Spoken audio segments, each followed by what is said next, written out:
Today is July 1st, 2021. My name is Rob Carr from Kalamazoo Right to Life, and this is Pro-Life Week. Well, I saw in the news this morning that a Catholic church in Georgetown, which is a exclusive, ritzy, wealthy section of Washington, D.C., has decided that it will serve communion to anyone, I'm assuming any Catholic, who comes forward for communion. That would include people like Joe Biden, who attends Mass at that church frequently to receive communion. Now, I'm not a Roman Catholic, and I don't pretend to speak for the church, but I do know enough about the Catholic Church to know that communion is a very, very important aspect of Catholic doctrine and their practice and their part of their worship. So denying communion to somebody is a pretty big deal.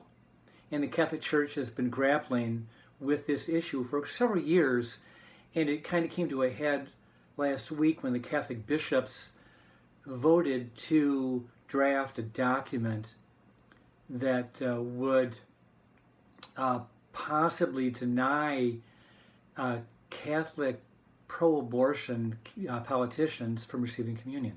Well, the church bishop, the American bishops, pulled back on that somewhat, so there's no final decision in this issue.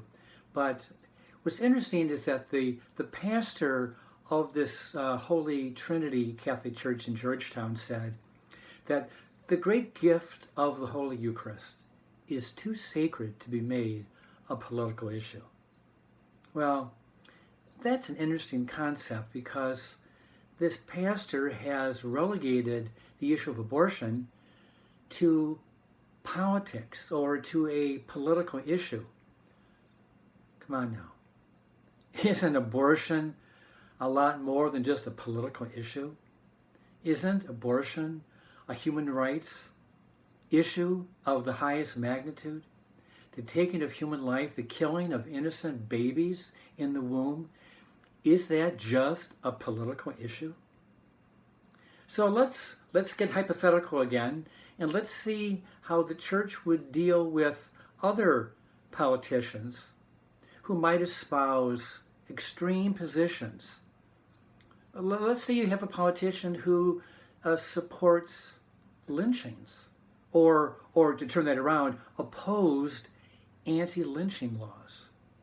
Let's say you have a politician who supported slavery, like during the Civil War, or I supported Jim Crow during the 1870s to the 1960s. Or what if a politician said that he does not oppose illegal immigrants coming into the country who are sex trafficking exploited women? What if you had a politician who said that he supports legal prostitution nationwide? What if you had a politician who was a member of the KKK?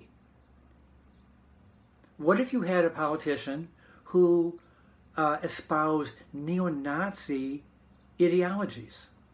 For that matter, what if you had a politician who was a Holocaust denier? What if you had a politician who espoused Nazi ideology?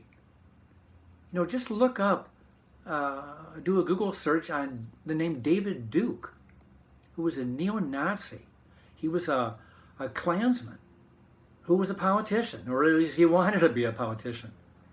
So, should the Catholic Church hand out, that's a bad expression, but should the Catholic Church distribute the communion elements to people who espouse those kinds of positions? A Klansman? People who supported prostitution or sex trafficking or supported Nazism?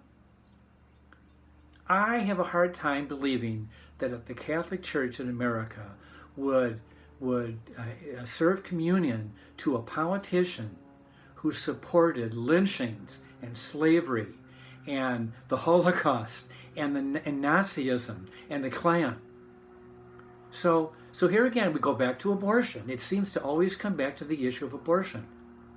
Is the taking of human life so important that the church should take a stand and say to these politicians, no, you can come to Mass, but you are not permitted to take the Eucharist?